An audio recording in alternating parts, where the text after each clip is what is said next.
기독교 윤리 5번째 강의를 시작하도록 하겠습니다. 계속해서 우리가 5번째 강의에서는 우리가 다루고자 하는 것은 이제까지 기독교 윤리에 대한 도전들이었는데 그거를 기독교 윤리는 어떻게 답을 해야 되는가, 그러한 도전들의 측면에 있는 기독교 윤리는 어떤 답을 제시할 수 있는가, 그 문제를 가지고 우리가 이번 5번째 강의에서 살펴보도록 하겠습니다. 자, 그럼 이어서 계속해서 강의를 듣도록 하겠습니다.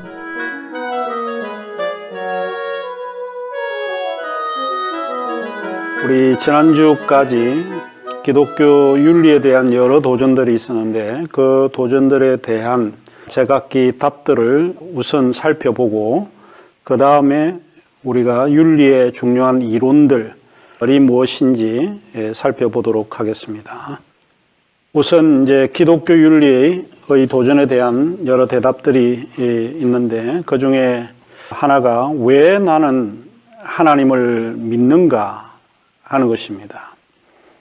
결국은 기독교 윤리의 가장 궁극적인 권위를 하나님에게 두고 있기 때문에, 근데 왜 우리는 이 하나님을 믿고 있는가 하는 이 물음에 대해서 좀 우리가 한번 생각을 해봐야 될 것 같습니다. 자, 첫 번째에 기독교 윤리는 여러 도전들 가운데서 우리가 답을 해야 되는 게 결국은 선의 궁극적 권은 이고 또 권위를 하나님께 둔다라고 하는 것이죠. 그 기독교의 신앙 가운데서 우리가 믿고 있는 그 하나님은 선하신 하나님이시다. 이 선하다라고 하는 것은 기독교의 핵심적 가치입니다. 그 기독교의 핵심의 가치가 하나님의 사랑이고 그 사랑이 궁극적인 근거가 될 수 있다 하는 이야기입니다. 웨스트민스터 소요리 문답에서는 인생의 제일의 목적은 하나님을 영화롭게 하며 그를 영원토록 즐기는 것이다, 이렇게 기록을 하고 있습니다. 결국은 우리가 무엇을 하든 인생에 살아가는 가장 궁극적인 목적은 하나님을 영화롭게 하는 것입니다. 하나님의 영광을 위해서 우리가 살아가는 것이 우리의 인생의 제일의 궁극적인 목적이다라고 하는 이야기입니다.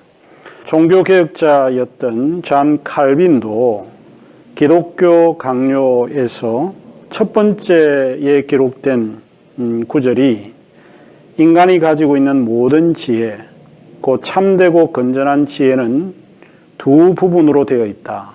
하나는 하나님에 관한 지식이요, 다른 하나는 우리 자신에 관한 지식이다. 그러므로 우리는 우리 자신을 알지 못하고는 하나님을 알지 못한다 라고 하는 이야기입니다. 기독교 강요 첫 구절에서 나온 이야기입니다. 이 두 가지예요. 하나님에 관한 지식을 우리가 알아야 되고 또 하나는 우리 자신에 관한 지식, 이 두 가지를 아는 것이 지혜에 속한다, 이렇게 주장을 했습니다. 그 다음에 이제 두 번째, 이 하나님은 선하신 하나님이면서 동시에 모든 행위, 결정 및 판단의 근거로서 하나님입니다. 인간이라고 할 때 인간은 유한한 존재입니다. 우리가 판단을 할 때 항상 올바른 판단을 할 수가 없습니다. 모든 근거는, 판단의 근거는 우리가 가지면 안 되고 하나님에게 있어야 한다라고 보는 거죠. 이 기독교 윤리가 갖는 가장 중요한 권위는 결국 하나님께서 어떤 행동의 결정과 판단을 하고 계시다, 그 근거를 하나님께 맡긴다라고 하는 게 굉장히 중요하다 하는 이야기입니다. 로마서 11장 33절에서 36절에 보면 깊도다 하나님의 지혜와 지식의 풍성하며 그의 판단은 헤아리지 못할 것이며 그의 길은 찾지 못할 것이로다. 누가 주의 마음을 알았느냐? 누가 그의 모사가 되었느냐? 누가 주께 먼저 드려서 갚으심을 받겠느냐? 이는 만물이 주에게서 나오고 주로 말미암고 주에게로 돌아감이라. 그에게 영광이 세세에 있을지어다. 아멘. 자, 결국 하나님의 판단은 우리 인간이 헤아릴 수가 없습니다. 결국 기독교 윤리의 여러 도전에서 우리가 하나님이 결국 윤리에 있어서 가장 권원이 되시다라고 하는 것을 인정할 필요가 있죠. 마태복음 6장 33절에 보면 그런즉 너희는 먼저 그의 나라와 그의 의를 구하라. 그리하면 이 모든 것을 너에게 더하시리라. 결국에는 우리가 추구해야 되는 것은 하나님의 나라, 하나님의 의를 구하는 겁니다. 하나님의 올바름을 구하는 것이죠. 결국 인간이라고 하는 것은 제한적이고 한계가 있고 잘못 판단할 수가 있습니다. 우리가 옳다고 생각을 해도 그것이 반드시 옳은 것이 아닐 수 있기 때문에 그렇습니다. 자, 그 다음에 하나님이 어떤 절대 근거로서 기독교 윤리를 생각을 하게 될 때 그 하나님은 도덕성의 근거로서 하나님을 생각할 수밖에 없습니다.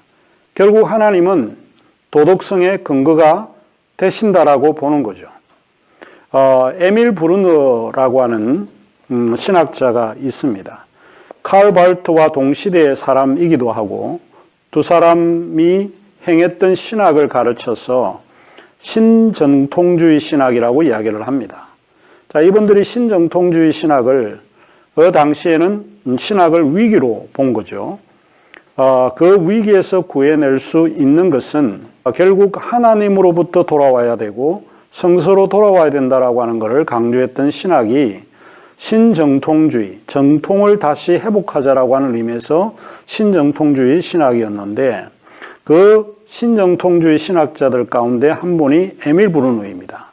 그는 Divine Imperative, 그 신의 명령 혹은 신의 명령법이라고 하는 책 챕터 9에서 이렇게 기록을 하고 있습니다. 믿는 자는 믿음으로 인식되는 선만이 유일한 선이다. 따라서 이 도덕적 선은 우리의 존재 근거인 하나님께 있고 하나님에 대한 무조건적 순종에 의해서만 달성될 수 있다. 하나님이 없는 삶은 아무런 의미가 없으며 도덕성에 대한 근거가 제공될 수 없다. 이렇게 주장을 했습니다. 결국 기독교 신앙에서 하나님이 없는 삶은 우리가 생각할 수 없는 삶입니다. 모든 권한은 하나님으로부터 시작을 하고 하나님으로부터 끝이 나는 이야기입니다. 그런데 그 하나님은 우리에게 요구하는 것이 거룩성을 요구를 합니다. 도덕적 근거이기 때문에 우리로 하여금 도덕성을 요구하는 존재다라고 하는 이야기입니다. 레위기 11장 45절에 보면 내가 거룩하니 너희도 거룩할지어다 라고 이야기를 하고 있습니다. 그 다음에 이제 두 번째, 기독교 윤리는 여러 도전에 대해서 대답할 수 있는 것이 행동입니다. 그래서 기독교 윤리는 그리스도인의 삶의 윤리적 행동에 의해서 증명되어야 합니다. 몇 가지 이제 구분해서 생각을 해볼 수 있는데 그 중에 첫째가 세상에 대한 그리스도인의 선한 증거입니다. 결국은 우리는 세상에서 선한 증거를 보이고 있느냐 하는 이야기입니다. 마태복음 5장 16절에 보면 이와 같이 너희 빛이 사람 앞에 비치게 하여 그들로 너희 착한 행실을 보고 하늘에 계신 너희 아버지께 영광을 돌리게 하라. 이렇게 강조하고 있습니다. 결국 우리가 선한 행위는 사람들 앞에 비치게 해야 되고 사람들이 하나님을 믿게 하는 유일한 방식은 우리의 선한 행실을 통해서 믿을 수 있다는 겁니다. 결국 우리의 윤리적인 행위가 사람들로 하여금 하나님께 인도할 수 있는 또 입증할 수 있는 길이 된다라고 하는 것을 강조하고 있습니다. 시편 37편 1절에서 3절에 보면 악을 행하는 자들 때문에 불평하지 말며 불의를 행하는 자들을 시기하지 말지어다. 그들은 풀과 같이 속히 배임을 당할 것이며 푸른 채소같이 쇠잔을 것이미로다. 여호와를 의뢰하고 선을 행하라. 땅에 머무는 동안 그의 성실을 먹거리로 삼을지어다. 이 시편 기자는 우리에게 이야기하기를 세상은 악을 행하는 자들이 무수히 많다는 거예요. 그들로 인해서 불평하지 말고 불의를 행하는 자들을 시기하지 말라. 그들을 보고 너도 동일하게 악을 행하거나 불의를 행하는 자가 되지 말라는 겁니다. 너는 여호와를 의뢰하고 세상이 그렇게 악하고 흠해도 선을 행하라. 땅에 머무는 동안 우리가 가져야 될 것이 하나 있는데 그게 성실이라는 겁니다. 그의 성실, 나의 성실이 아니라 하나님의 성실로 먹거리로 삼으라. 이게 다윗이 우리에게 말하고 있는 바입니다. 요한 1서 4장 12절은 더욱 명확한 어조로 우리에게 윤리적 행동을 강조하고 있는데 어느 때나 하나님을 본 사람이 없으되 만일 우리가 서로 사랑하면 하나님이 우리 안에 거하시고 그의 사랑이 우리 안에 온전히 이루어지느니라. 하나님을 본 사람은 없습니다. 왜냐하면 하나님은 영이시기 때문에 그렇습니다. 어느 누구도 하나님을 본 사람이 없습니다. 여러분 가운데 만일 나는 하나님을 봤다 그러면 그 사람은 실제로 사기꾼일 가능성이 높습니다. 아니면 다른 어떤 정신병동으로 보내야 될 사람이 아닌가 생각을 합니다. 그렇기 때문에 우리는 하나님을 본 사람이 없습니다.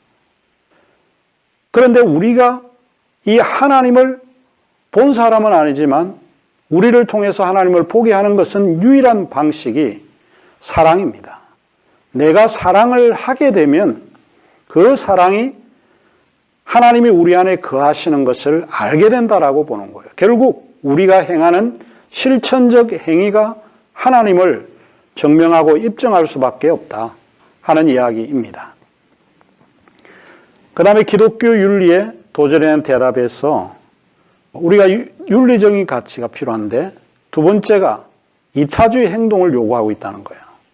이 기독교 윤리 핵심 가치로서 이타주의, 엘트루이즘이라고 하는 게 굉장히 중요한 윤리의 개념 중에 하나입니다. 우리 빌립보서 2장을 많이 이제 등장하게 되는데 그러므로 그리스도 안에 무슨 권면이나 사랑의 무슨 위로나 성령의 무슨 교제나 긍휼이나 자비가 있거든 마음을 같이하여 같은 사랑을 가지고 뜻을 합하여 한 마음을 품어 아무 일에든지 다툼이나 허영으로 하지 말고 오직 겸손한 마음으로 각각 자기보다 남을 낮게 여기고 각각 자기 일을 돌아볼 뿐더러 또한 각각 다른 사람들의 일을 돌아보아 나의 기쁨을 충만하게 하라. 너희 안에 이 마음을 품으라. 곧 그리스도 예수의 마음이다. 자, 이 구절에서 좀 우리가 중요하게 생각하는 이타주의 행동이 겸손한 마음으로 각각 자기보다 남을 낮게 여기고 자기 일을 돌아보는 것뿐만 아니고 다른 사람의 일을 돌아봐야 되는 거예요. 이타주의 행동이 굉장히 중요하다. 예수 그리스도가 저희들을 향해서 보여준 행위 자체가 이타적인 행위다라고 하는 것을 알 수 있습니다. 자, 조금 긴 성경 구절이긴 한데 누가복음 10장 25절에서 37절을 한번 읽어보도록 하겠습니다. 어떤 율법 교사가 일어나 예수를 시험하여 이르되 선생님 내가 무엇을 하여 영생을 얻으리까? 예수께서 이르시되 율법에 무엇이라 기록되었으며 네가 어떻게 읽느냐? 대답하여 이르되 내 마음을 다하여 목숨을 다하여 힘을 다하여 뜻을 다하여 주 너희 하나님을 사랑하고 또한 내 이웃을 내 자신과 같이 사랑하라 하였나이다. 예수께서 이르시되 내 대답이 옳도다. 이를 행하라 그러면 살리라 하시니 그 사람이 자기를 옳게 보이려고 예수께 여짜오되 그러면 내 이웃이 누구이니까? 예수께서 대답하여 이르시되 어떤 사람이 예루살렘에서 여리고로 내려가다가 강도를 만나매 강도들이 그 옷을 벗기고 때려 거의 죽은 것을 버리고 갔더라. 마침 한 제사장이 그 길로 내려가다가 그를 보고 피하여 지나가고 또 이와 같이 한 외인도 그곳에 이르러 그를 보고 피하여 지나가되 어떤 사마리아 사람은 여행하는 중 거기 이르러 그를 보고 불쌍히 여겨 가까이 가서 기름과 포도주를 그 상치에 붓고 사매고 자기 짐승에 태워 주막으로 데리고 가서 돌봐 주니라.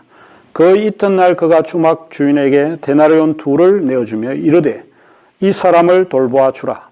비용이 더 들면 내가 돌아올 때에 갚으리라 하였으니 네 생각에는 이 3사람 중에 누가 강돈 만난 자의 이웃이 되겠느냐. 이르되 자비를 베푼 자이다. 예수께서 이르시되 가서 너도 이와 같이 하라 하시니라. 이타주의는 아무리 강조해도 지나치지 않습니다. 기독교의 핵심 가치는 아마 이타적인 행위에서 입증되지 않을까 싶습니다. 주님은 하나님을 사랑하고 또한 내 이웃을 내 자신과 같이 사랑하라 하는 것입니다. 여기에 이제 제가 밑줄을 그은 것이 몇 개 있는데 그것이 이런 것입니다. 내 이웃이라고 하는 용어. 자기를 옳게 보이려고 우리가 어떤 행위를 할 때 자기를 옳게 보이려고 행하는 것이 아닙니다. 그거는 이타주의가 아닙니다. 그것은 결국 이기적인 행동에서 나에게 영광, 내가 영광을 받기 위해서 보이는 행위에 불과하다라고 보는 거죠. 예수님은 여기 3사람을 이야기했습니다. 제사장을 이야기하고 레인도 이야기하고 그 다음에 사마리아인을 이야기합니다. 사마리아인은 예루살렘 사람들이 좀 싫어하는 부류의 사람이라고 하는 것이죠. 누가 강도 만난 자의 이웃이 되겠느냐? 간단합니다. 자비를 베푸는 사람입니다. 자비가 무엇인가요? 내 중심이 아니고 타자 중심으로 생각하는 사람입니다. 이타주의죠. 그리고 주님이 우리에게 말하기를 너도 이와 같이 자비를 베풀라 라고 하는 이야기입니다. 우리의 이웃은 누군가요? 우리는 나와 가까이 지내는 사람만이 우리의 이웃인가요? 아니면 우리의 이웃의 범주는 누군가요? 장애인도 우리의 이웃의 범주인가요? 우리의 이웃은 누군가요? 이거를 한번 고민을 해봐야 됩니다. 어쨌든 도움이 필요한 사람, 이런 사람에게 도움을 주는 자비를 베푸는 것이 이타주의라고 하는 것을 성경은 우리에게 이야기해 주고 있습니다. 제가 학자 한 사람을 여러분에게 소개하려고 합니다. 소위 피터 싱어라고 하는 분이죠. 피터 싱어의 효율적 이타주의인데 제가 좋아하는 그 개념 중에 하나입니다.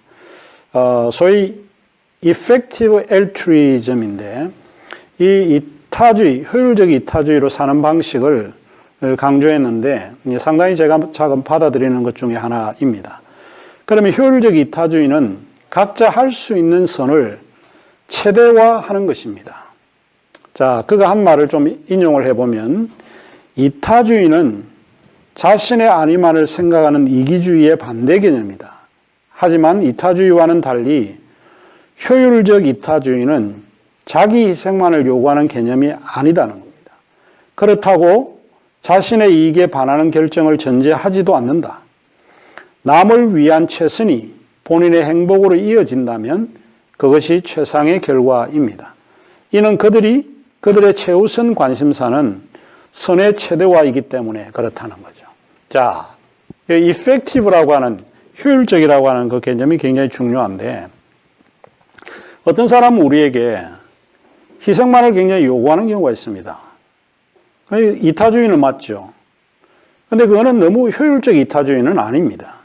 내 삶을 무시하고 남에게만 희생하는 그거는 올바른 희생이 아니라고 볼 수 있는 거죠. 이런 의미에서 저는 이제 피터 싱어, 이게 이 사람의 이야기가 옳고 그름을 떠나서 제가 참 일리 있다고 생각하는 개념인데, 자, 그래서 효율적, 이타주의 효율적. 결국은 우리가 선을 최대화하기 때문에 그런 거죠. 지금 우리가 코로나 바이러스로 인해서 우리가 수업도 동영상 수업으로 지금 대처를 하고 있는 이런 와중인데 한국 사회가 지금 힘들고 어려운 상황입니다. 우리 나라뿐만 아니라 전 세계적으로 굉장히 힘듭니다. 이럴 때 어떻게 해야 될 건가? 우리가 할 수 있는 것이 무엇일까? 우리가 도울 수 있는 것이 무엇일까? 선을 최대화하는 것이 굉장히 중요합니다. 내 생활을 내팽개치고 우리가 다른 나라에 가서 도울 수 있는 것은 없습니다. 그러나 그런 것보다 우리가 할 수 있는 것이 무엇일까 하는 이야기입니다.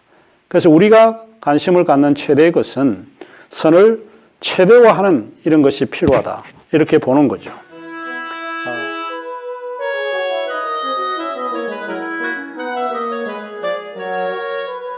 자, 이제 우리가 살펴봐야 될 부분이 기독교 윤리의 내적 특성은 뭔가라고 하는 것입니다. 몇 가지 이제 여러분에게 좀 이야기를 하고 그 다음에 윤리의 중요한 이론들을 좀 배워볼까 합니다. 기독교 윤리는 불변하는 도덕적 속성에 반하는 일은 결코 하지 않는 하나님의 의지에 토대를 둡니다. 우리의 의지가 아니라 하나님의 의지에 그 토대를 두고 있다는 것입니다. 기독교 윤리는 내 뜻을 관찰시키는 것이 아닙니다. 기독교 윤리는 하나님의 뜻을 준수하는 것입니다. 하나님의 뜻은 무언가요? 우리가 온전해지는 삶, 즉 성숙해지는 삶을 하나님이 원하시는 삶이다 라고 하는 이야기입니다.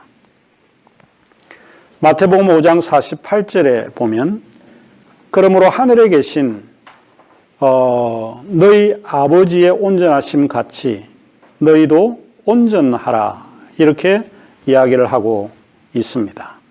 결국은 우리가 하나님의 뜻을 따르는 사람이었다 하는 것이죠. 두 번째 기독교 윤리의 내적 특성 중에 하나가 기독교 윤리는 하나님의 계시에 토대를 둡니다. 우리가 이제 하나님의 계시라고 할 때 두 가지로 구분해서 생각을 해볼 수 있는데 하나는 일반 계시가 있고 하나는 특별 계시가 있습니다. 그러면 일반 계시는 뭐고 특별 계시는 뭐냐? 일반 계시는 자연 속에 자신을 계시하는 것을 말하고 특별 계시는 성경 속에 자신을 계시하는 것을 말한다 하는 것입니다.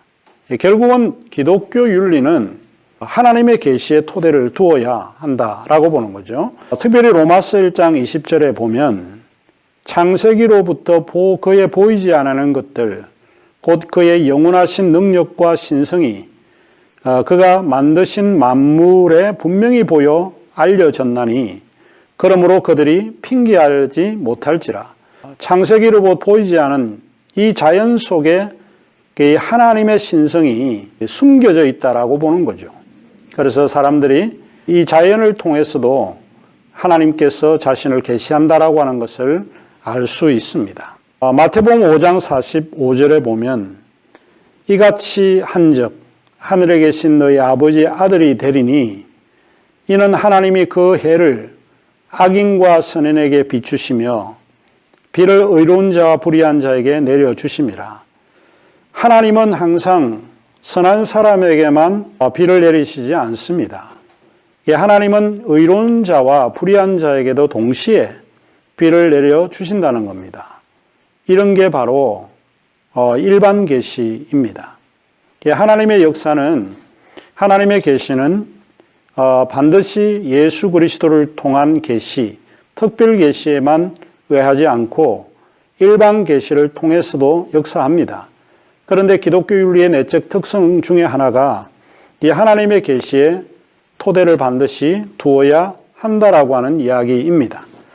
로마서 2장 14절 15절에도 동일하게 율법 없는 이방인이 본성으로 율법의 일을 행할 때에는 이 사람은 율법이 없어도 자기가 자기에게 율법이 되나니 이런 이들은 그 양심이 증거가 되어 그 생각들이 서로 혹은 고발하여 혹은 변명하여 그 마음에 새긴 율법의 행위를 나타내느니라. 양심이라고 하는 이 자연의 섭리 속에서 하나님을 알 수 있다라고 보는 거죠. 하나님은 자연을 통해서 자신을 계시해 주신다라고 하는 이야기입니다. 그 다음에 세 번째로 기독교 윤리의 내적 특성이 규정적입니다.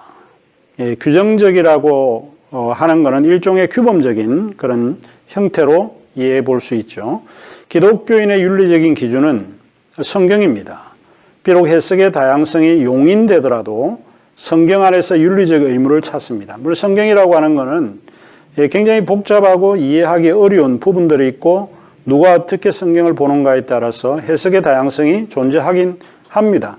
그러나 우리가 가져야 될 이런 해석의 다양성에도 불구하고 기독교 윤리의 기준은 결국 성서에서 윤리적 의무를 찾아야 한다라고 하는 이야기입니다.